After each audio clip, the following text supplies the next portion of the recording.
तो मूवी का स्टार्ट होता है एक बहुत ही प्यारे बच्चे को दिखाते हुए जिसकी उम्र कोई 10 या 12 साल थी। उसके सर पर सींग थे और साथ उसके पर भी थे। उसका नाम होता है मेलेफिसेंट और वो एक प्यारी सी परी होती है जो कि एक जादुई जंगल में रह रही होती है।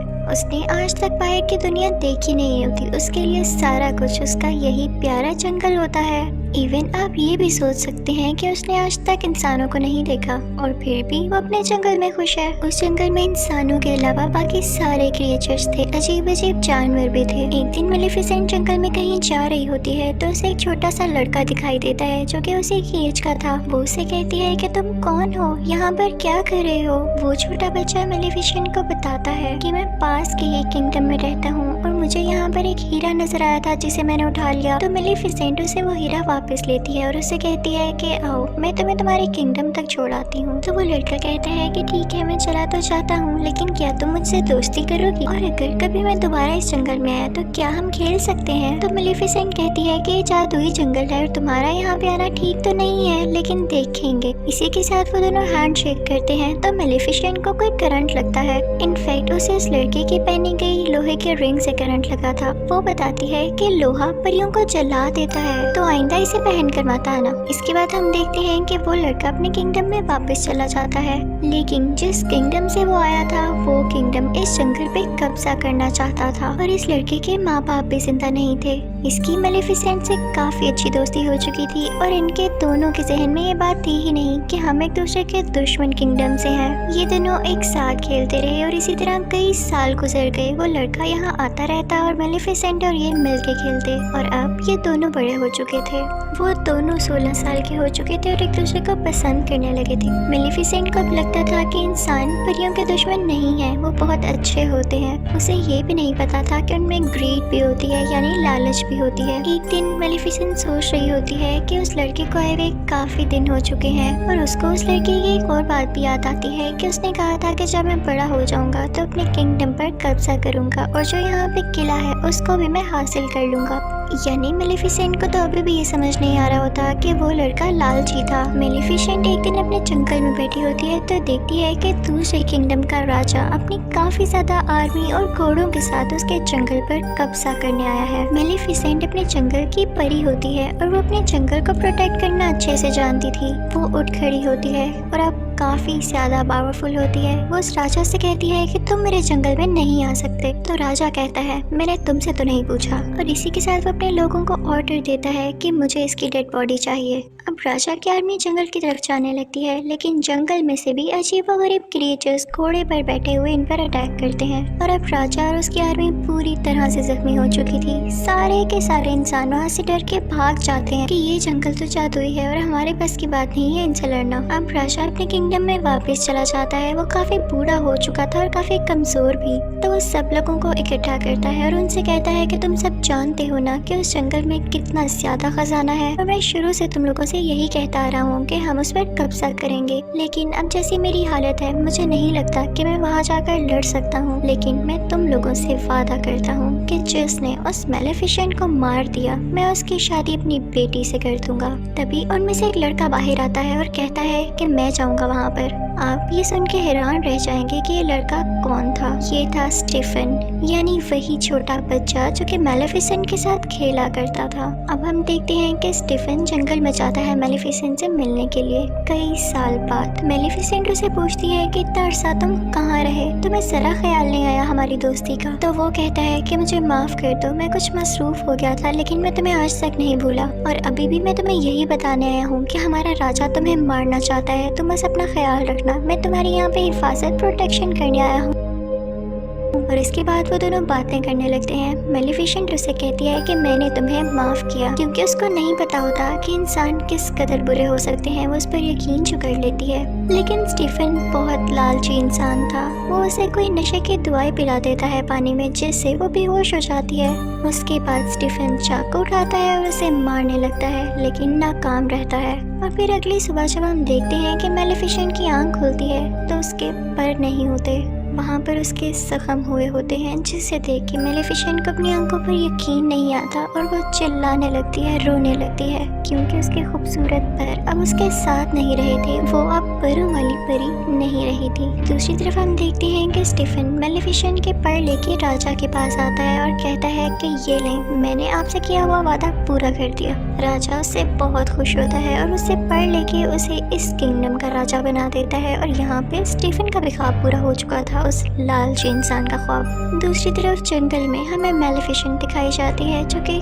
काफी उदास थी क्योंकि वो अब उड़ जो नहीं पाती थी। वो एक दिन जंगल में चलकर कहीं जा रही होती है कि देखती है कि एक शिकारी किसी कौवे को मारने वाला है। उसे ये सब चीजें बर्दाश्त नहीं होती थी, तो वो फौरन से उस कौवे को इंसान बना देती है और वो शिकारी बेचारा वहाँ से डर के भाग जाता है। वो कौवा जो कि अब इंसान बन चुका था उसके पास आता है और कहता है कि थैंक यू, लेकिन आपने ऐसा क्यों किया? तो मेलेफिसेंट कहती है कि मैं नहीं बता सकती, बस मेरे दिल में रहम आ गया। तो वो कौवा कहता है कि अब मैं आपकी सारी जिंदगी खिदमत करूंगा, आप जो मुझसे कहेंगे मैं आपकी हर बात मानूंगा। वो इंसान बनने पे काफी खुश होता है। तो मेलेफिसेंट भी इस बात से एग्री हो जाती है और उसका नाम डीएवल रखती है। हम डीएवल उसे इन्फॉर्मेशन ला कर देता था। मेलेफिसेंट को पता चलता है कि स्टीफन ने सिर्फ और सिर्फ राजा बनने की लालच में उसके पर काटे, तो उसे इंसानों से नफरत होने लगती है। उसका ट्रस्ट इंसानों पर से खत्म हो जाता है। फिर हम देखते हैं कि उस तरफ किंगडम में स्टीफन की राजा की बेटी के साथ शादी हो चुकी थी और अब उसकी एक बेटी भी पैदा होती है।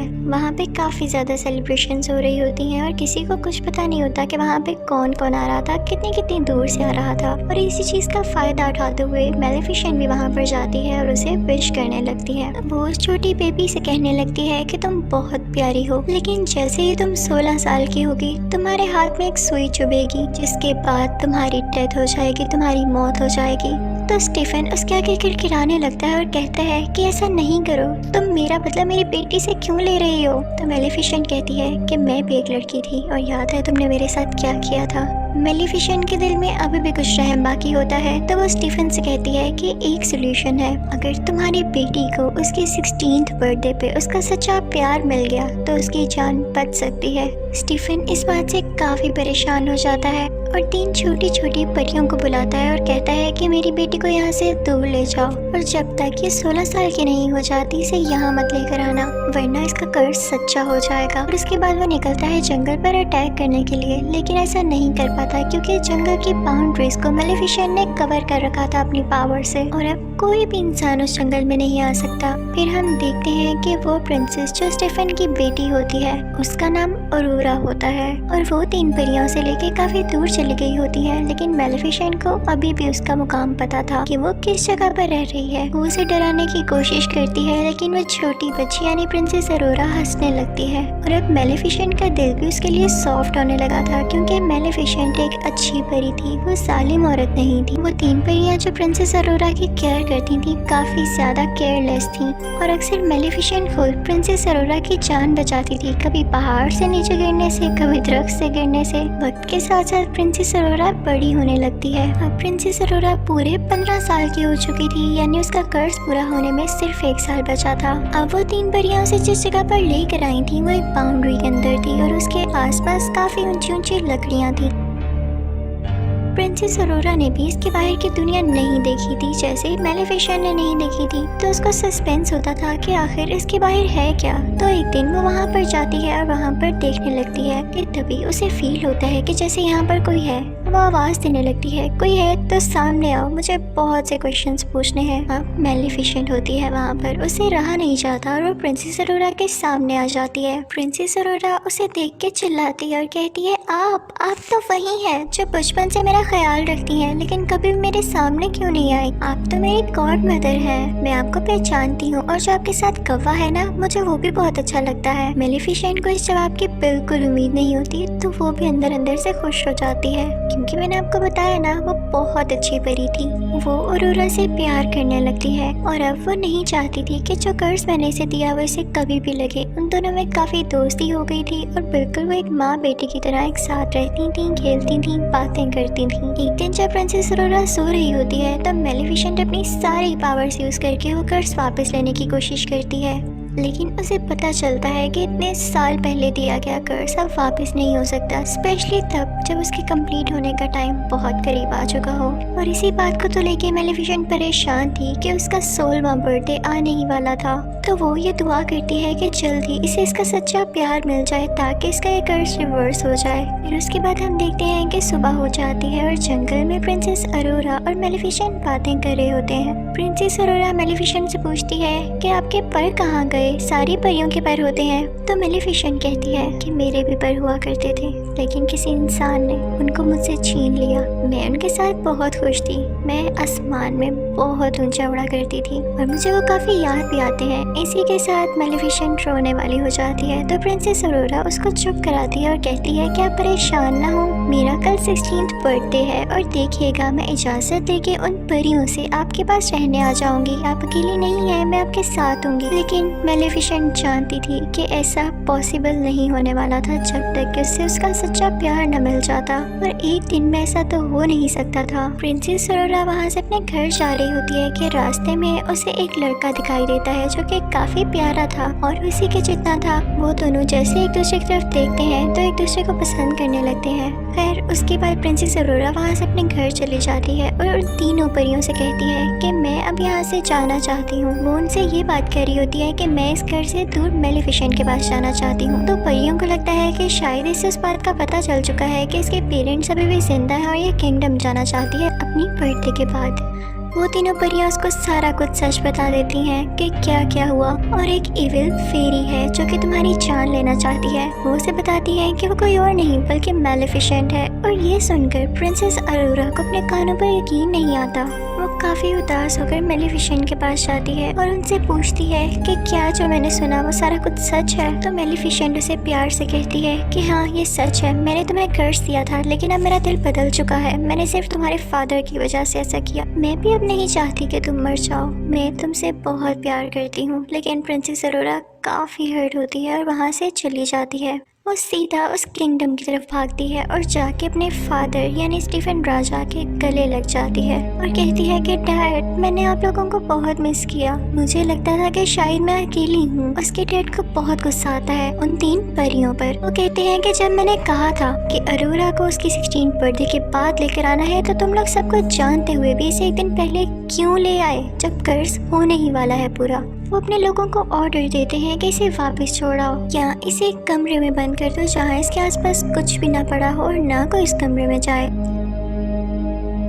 लेकिन वो राजा कर्ज को रोक थोड़ी सकता था। तो जैसे ही प्रिंसेस अरोरा का 16th बर्थडे आता है तो कर्ज के असर में प्रिंसेस अरोरा खुद ब खुद उस जगह पर चली जाती है जहाँ पर स्पिनिंग व्हील्स पड़े होते हैं और उन पर सुइयां लगी होती हैं। वो कर्ज की वजह से उस सुई को अपने आप ही टच कर लेती है और फिर बेहोश हो जाती है, गहरी नींद में चली जाती है। राजा बहुत परेशान होता है क्योंकि अब उसकी बेटी गहरी नींद में जा चुकी थी और कभी भी उठने वाली नहीं थी। उधर मेलेफिसेंट को भी काफी दुख हो रहा होता है तो उस लड़के को बुलाती है जो कि प्रिंसेस अरोरा को उस दिन रास्ते में मिला। उसे लगता है कि हो सकता है कि ये दोनों एक दूसरे को पसंद करने लगे हों और अगर ये प्रिंसेस अरोरा को मिल जाए तो प्रिंसेस अरोरा जाग जाए। तो मेलेफिसेंट उस लड़के को लेके वहाँ पर जाती है जहाँ पर प्रिंसेस अरोरा सो रही होती है। उसी दौरान वहाँ पर वो मौजूद जो परी होती है जो प्रिंसेस अरोरा का ख्याल रखा करती थी, वो राजा से कहती है कि आप प्रिंसेस अरोरा के फादर हैं, आप उसके माथे पर चूमे, हो सकता है कि वो जाग जाए, हो सकता है आप ही उसका सच्चा प्यार हो। तो किंग स्टीफन कहता है कि नहीं, मैं कभी किसी का सच्चा प्यार नहीं हो सकता, मैंने मेलेफिसेंट को धोखा दिया